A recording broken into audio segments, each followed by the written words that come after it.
History tells the story of the world and of our lives. Sometimes that history goes bump in the night.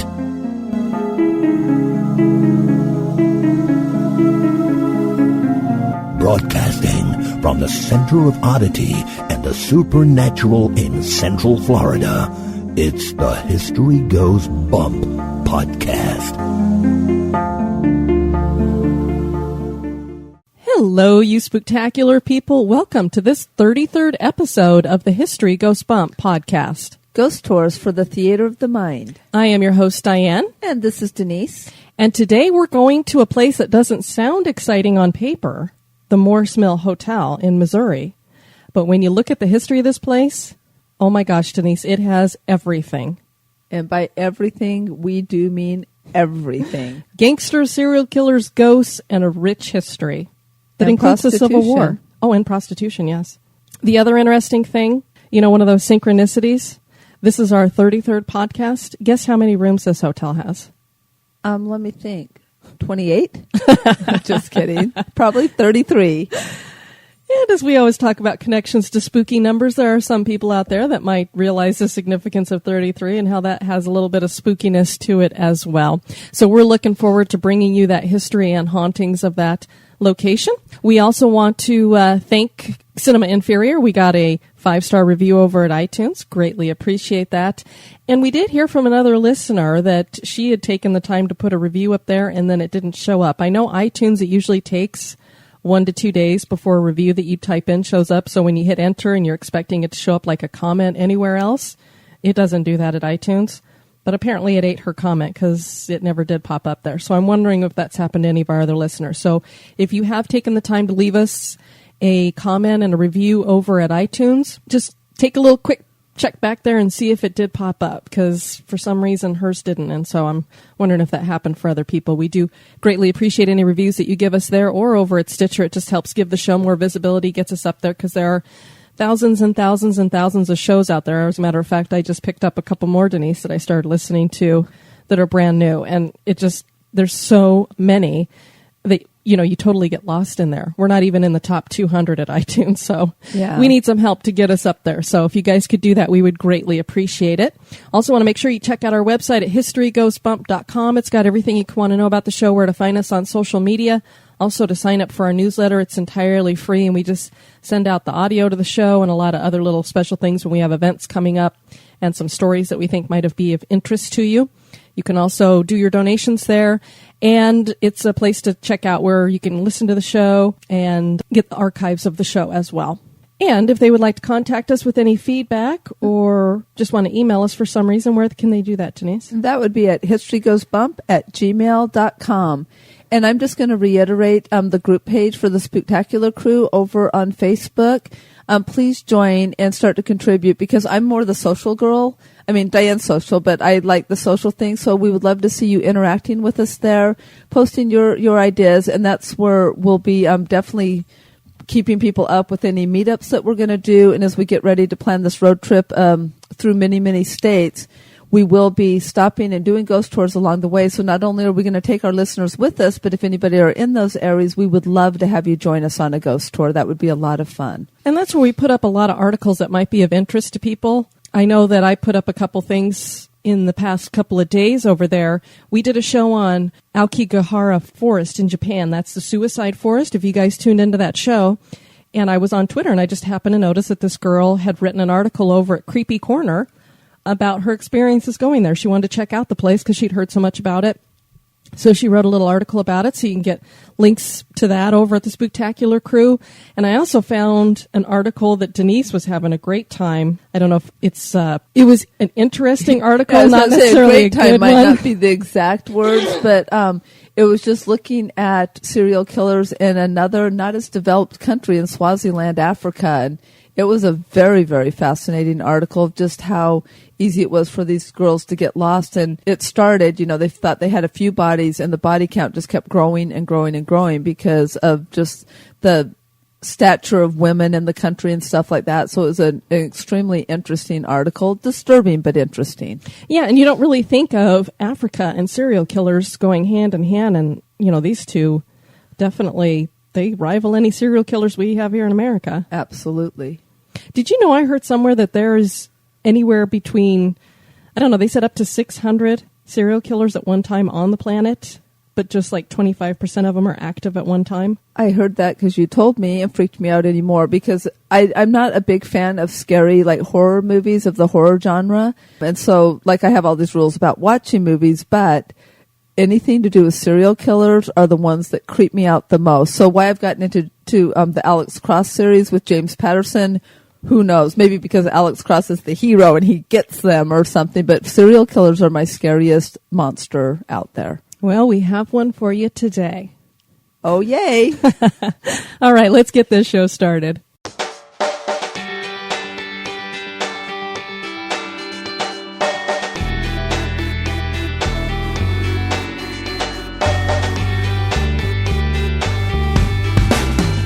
If you would like to support the show, please visit our Patreon page at patreon.com/History Goes Bump. Or perhaps you just want to make a one-time donation. Click the donate button on our website at historygoesbump.com.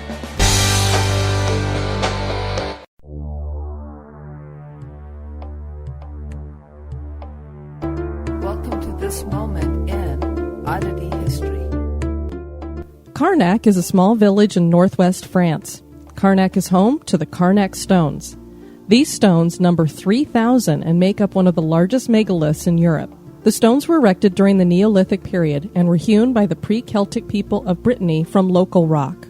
The largest stone is over 13 feet high.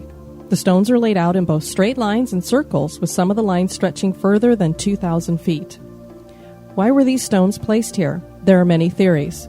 Some scholars believe that the megalith was built over time as people erected stones in honor of ancestors. Some think the stones are grave markers. Others speculate that there's a connection to astronomy. The idea that these are grave markers is supported by the fact that the area also has several dolmens, which are funeral chambers. The area was first excavated in the 1860s by a Scottish antiquarian named James Milne. The site is in need of management to help preserve the area. The megalith was taken over by a group of protesters in 2002, demanding that the site stop its current management and form a different plan. Controversy still abounds. Megaliths like the Carnac Stones are a wonder, but they are also odd. They're coming to get you, Barbara. Stop it! You're ignorant. They're coming for you, Barbara. Stop it! You're acting like a child. They're coming for you.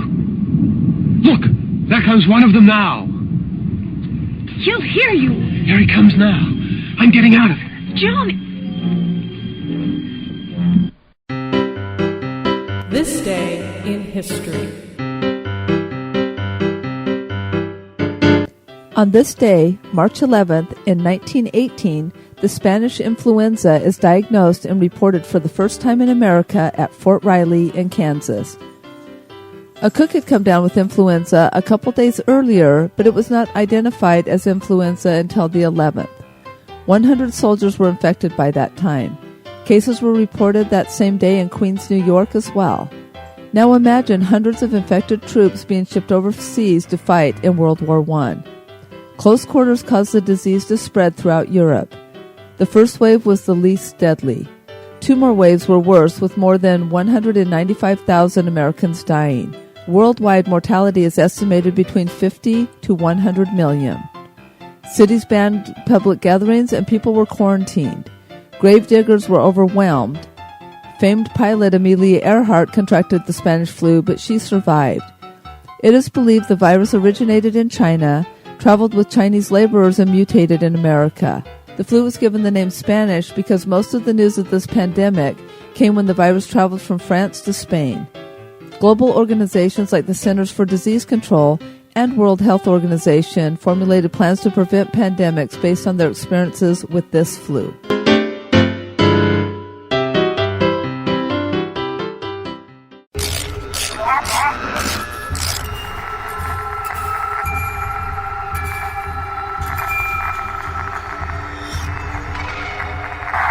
This is Victoria from the 9th Story podcast. You're listening to the History Goes Bump podcast. History isn't boring. It's terrifying. Especially when it goes bump. Boo!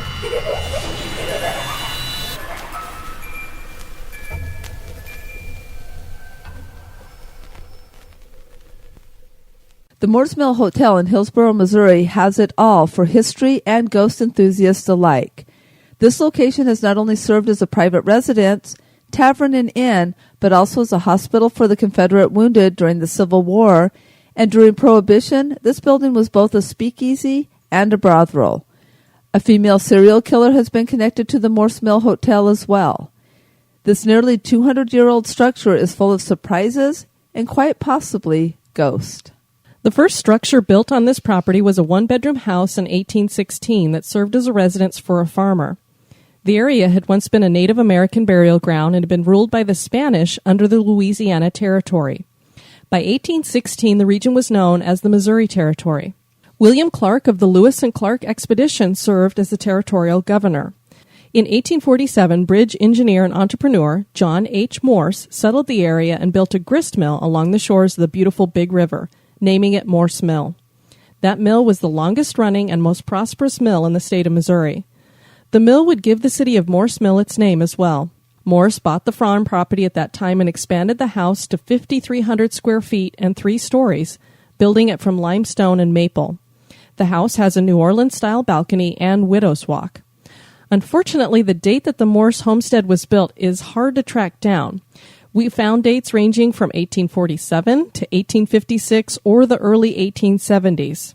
We also found a Groupon posting that claimed Morse was a warlock. It's the only place that I've seen claim that. So I don't know if they were just using that for, marketing purposes, but it was the only place that I found anything that said he was a warlock. Exactly. So Groupon has great deals, but do they have great historical facts? That is for you to decide. No, I'm just kidding. Denise, this mentioned that this has a widow's walk. Do you know what a widow's walk is? Yes, I actually do because of our historian that's very connected to our show and student. When we were at Disneyland, of all places, we did a tour, and I can't remember which building. Was it the Haunted Mansion or... It's in New Orleans Square. It was in New Orleans Square, yeah. Because when you go to Disneyland, they have things there that are supposed to make it look like you're in a port in New Orleans. And so you'll see like a mast of a top of a ship, but that's all that there is. It's just the top of a ship. There's actually no ship there. And then I'm not sure which building that Widow's Walk is on top of. Yeah, I can't remember, but it is in New Orleans Square, and that's where the women, when the men went out to sea, would walk waiting for their guys to come home, and that's why they call it the Widow's Walk, because many of them waited in vain as their gentlemen never returned from the sea. So.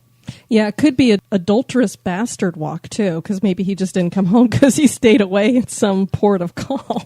Yes, because I was going to go. And then here, this beautiful structure, and you'll see the adulterous bastard. I can't even say it. So anyway, Diane will give that part of our tour. Thank you. John Morse joined the Confederate Army when the Civil War broke out. The home became a makeshift hospital for the Confederate prisoners of war and possibly a stop on the Underground Railroad. So now, not only have we added the things we talked about at the beginning of the show, but we've also added an Indian burial ground and now part of the Underground Railroad. So you can see that this place is teamed with history. After the Civil War, Morse opened a contracting business and built the Sandy Creek covered bridge that still stands today and resembles a long red barn. He later went on to become a state senator representing the counties of Jefferson and Washington.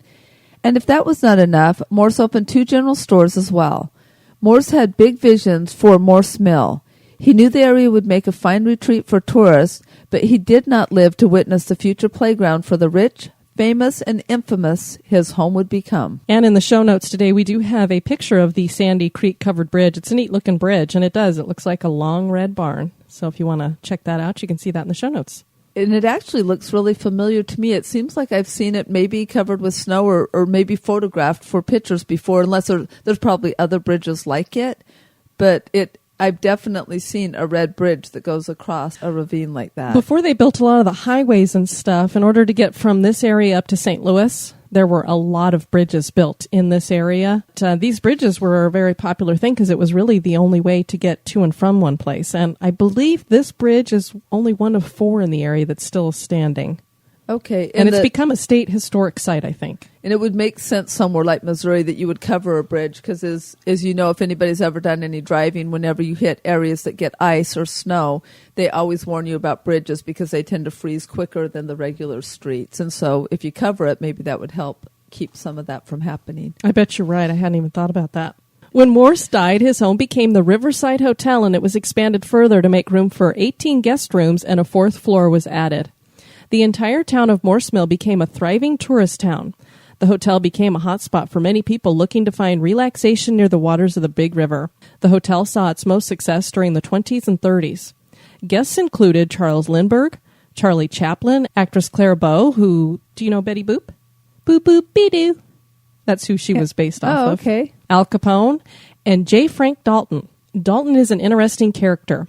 He claimed to be Jesse James, and although his claims did not hold up under the scrutiny of James's family members, many people do believe he was the real deal. And when he died in 1951 at 103 years old, his death certificate recorded his name as Jesse Woodson James. A sheriff by the name of Orrin Baker went to the funeral home where Dalton was taken and confirmed that he was indeed Jesse James based on markings on his body, including a missing fingertip. Dalton's gravestone bears the name of Jesse James as well. If we believe this, then Jesse James frequented the Morse Mill Hotel. The official website for the hotel claims that Jesse James and his gang left their names in the register along with doodles. Apparently one of their group was a cartoonist, so he doodled in the register. During Prohibition, the hotel was a perfect location for a speakeasy. The whiskey that was served was Al Capone's whiskey. But Al Capone was not the most infamous character to be tied to Morse Mill and the hotel. That distinction goes to Bertha Gifford, who was born near Morse Mill in 1876. Bertha's family was a Christian family and well known. Into her 20s, Bertha married a man named Henry Graham, and they took on the managing of the Morse Mill Hotel. Graham became ill and died.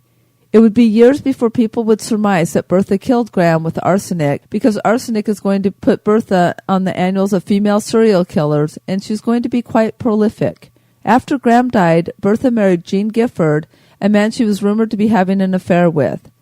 They moved to Catawissa, which is several miles away, in 1911.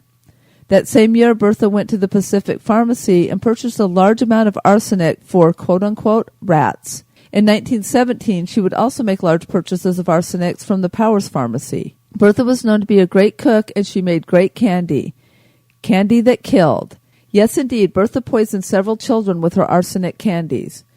Sherman Pounds was a drunk who spent some time at the Giffords' farm. He died after some violent stomach pains, but people assumed it was the alcohol that got him. His granddaughter died in the same house several years later. Bertha made potions that she administered to people on their sick bed. Gene's mother died, and then his younger brother.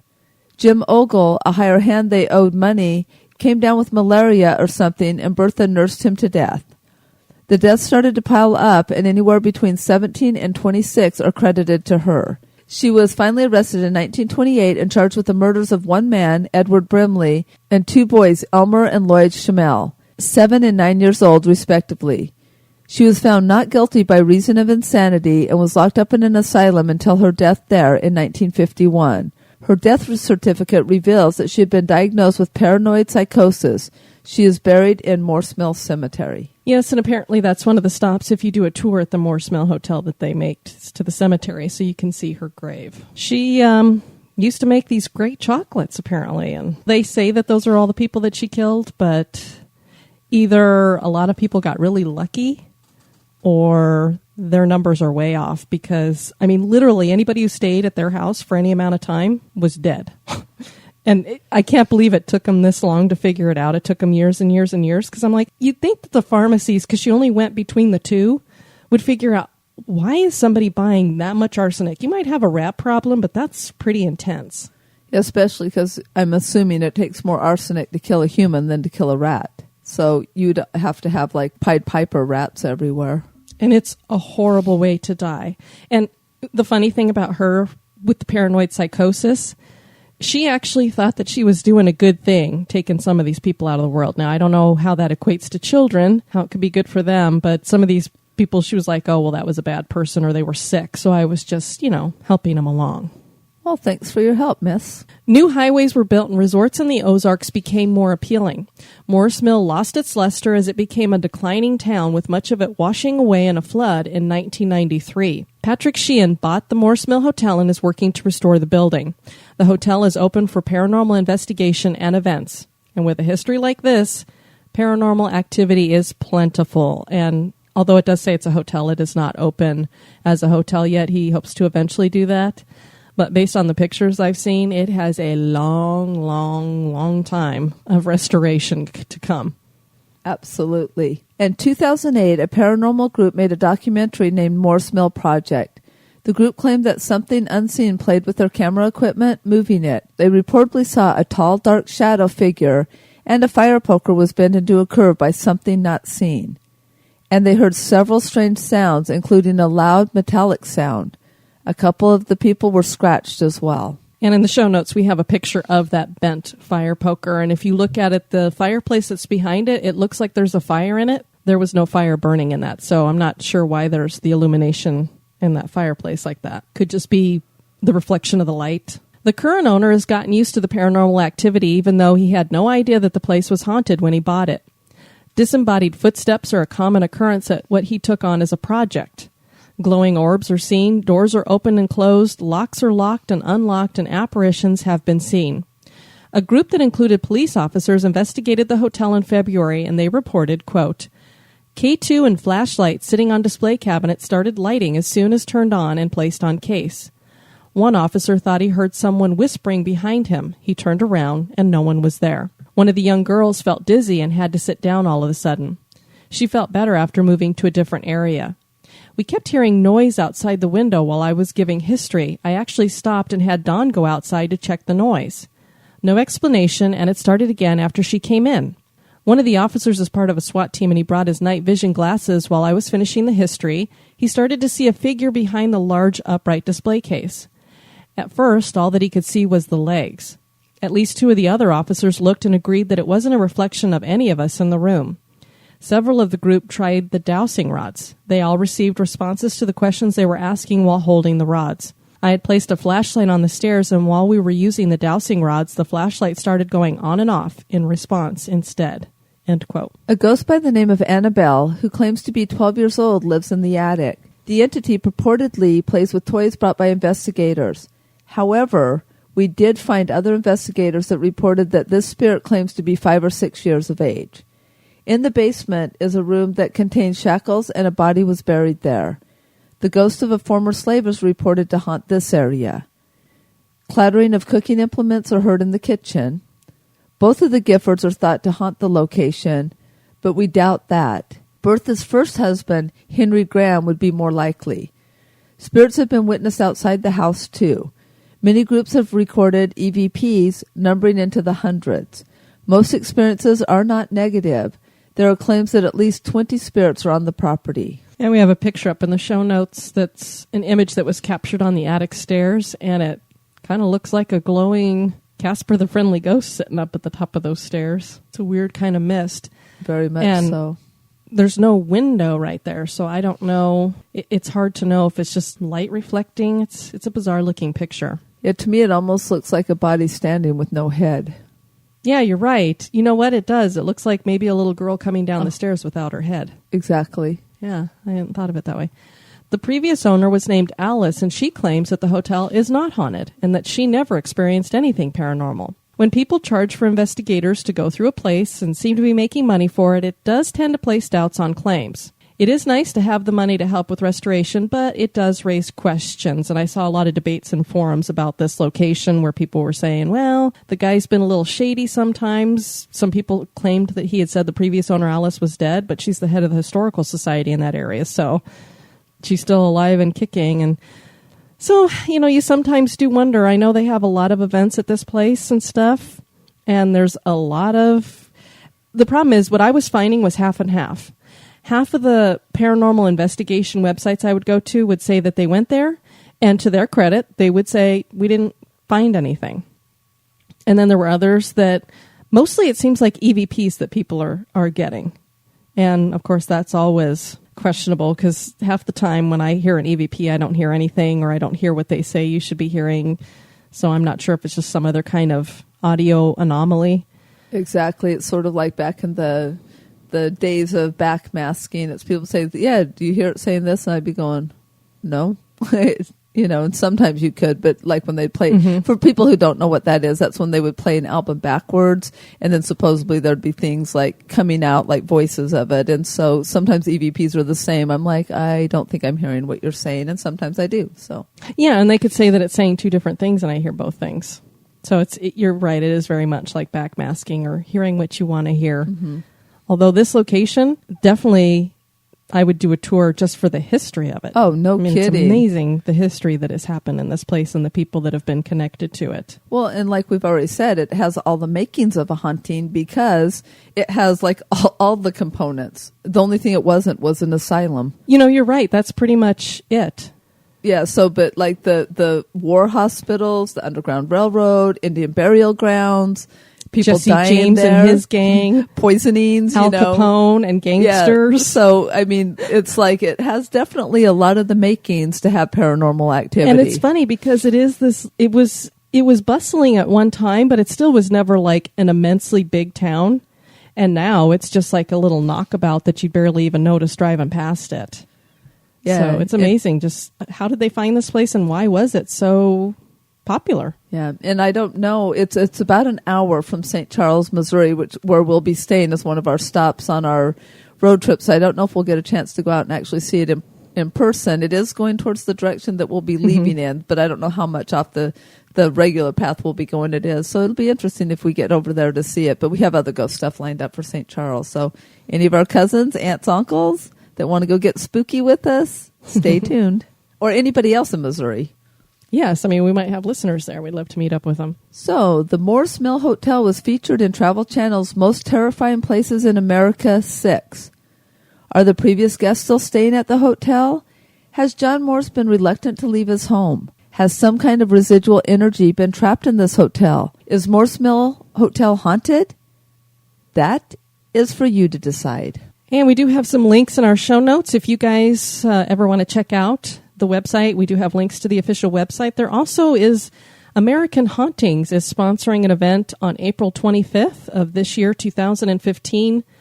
And we have a link if you'd like to check out that event. It's about $75 per person. It's an overnight ghost hunt if you're into that kind of thing.